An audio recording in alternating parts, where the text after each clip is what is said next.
ሌላው ዘፈንና ዘፋኝ ድሮ ቀረ የሚለውን አባባል ውድቅ ያደረገው ምርጡ ድምጸ መረዋው ኢሳያስ ታምራት ቀልቤን ከያከበ ካሎ ሲያደኮ ገልማን ገባ ኢየሱስ ለምስር ባደ አሚንቱ ደሚቆማሎ ሲፈንኩ ጃሌ ቀልቤን ኮንኮ አንሲያዳ አልካኒ ብያ ሆጂ ባቡ ሲያዳ ሁላ ኢሳያስ እንግዲህ አልበሙን ጨርሶ በዝግጅት ላይ ይገኛል ለመልቀቅ ማለት ነው። የተለያዩ ጥላት ዜማዎችን ወደኛ አርሶ ተወዳጅነትን አግኝቷል።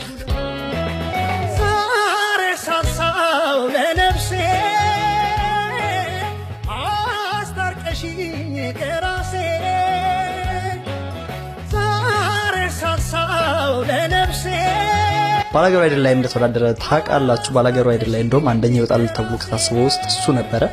እቱ እንደምንድነሽ ኦሮ እንደምናለሽ ለውሎም ላደሮይ ሞቀሽ ወይ በረደሽ የቤት ዳሮይ እኖሪ መስሾይ የሚልሽ ባላገር መተሽ ካላየሽው መሆንሽን ባላገር።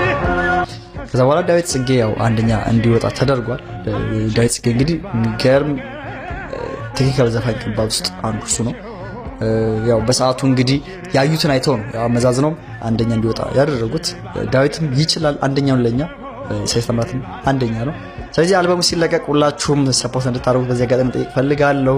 ስለዚህ ዘፈንና ዘፋኝ ድሮ ቀረ የሚለው አባባል ውድቅ ያደረገው አንዱ ኢሳያስ ታምራት ነው። ዘመን ተሻጋሪ ስራዎችን በመስራት አይጠፋም ዶፍ የወረደ ሳይሰማን ብርዱ የምንሮሮጠው በየትኛው ቀን ያ መልካም ጊዜያችን ባባሮች ጨዋታ ጥሎን ያመለጠው እንዴት አድርጎሻል በሞቴ ንገሪ ካለብሽ ናፍቆቱ መሰንበት ደግ ነው ያለፈውን